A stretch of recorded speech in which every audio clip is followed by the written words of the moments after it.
Tambang emas terbesar di dunia yang dimiliki di Indonesia adalah tambang emas Grasberg. Tambang ini berada di Provinsi Papua.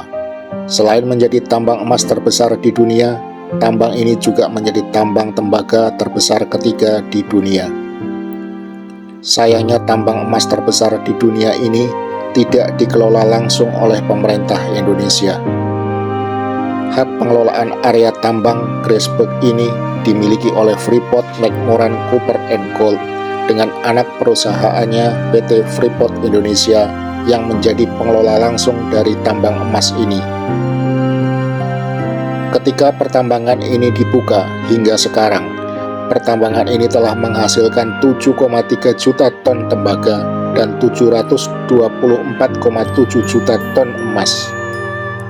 Kalau itu dibagikan pada setiap masyarakat Indonesia, maka setiap masyarakat Indonesia bisa mendapatkan kurang lebih 3 ton emas per kepala.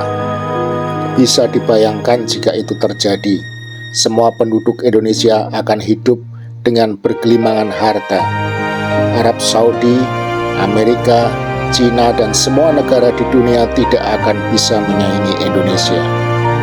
Indonesia akan menjadi satu-satunya negara super kaya jika tambang tersebut dikelola sendiri oleh pemerintah Indonesia dari awal.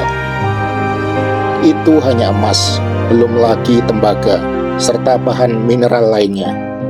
Seharusnya nama kota di sana itu bukan Tembagapura, tapi lebih cocoknya Emaspura. Nama Tembagapura diberikan seolah upaya untuk menutupi mineral berharga yang mendominasi di sana. Pertambangan ini dikelola oleh Amerika.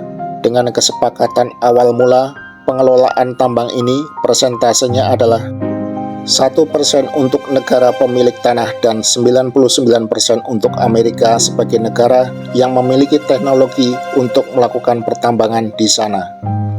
Selain potensi hasil tambang emasnya yang begitu besar, tambang di Grasberg ini juga mengandung bahan tambang lainnya, sebut saja tembaga dan perak, dengan jumlah estimasi kandungan yang ada dalam jumlah yang sangat besar.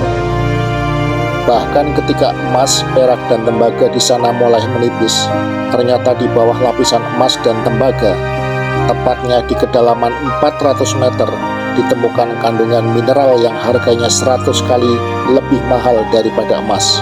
Kandungan mineral itu adalah uranium. Uranium adalah bahan baku pembuat bahan bakar nuklir. Belum jelas jumlah kandungan uranium yang ditemukan di sana. Tapi kabar terakhir yang beredar, menurut para ahli, kandungan uranium di sana cukup untuk membuat pembangkit listrik nuklir dengan tenaga yang dapat menerangi seluruh bumi.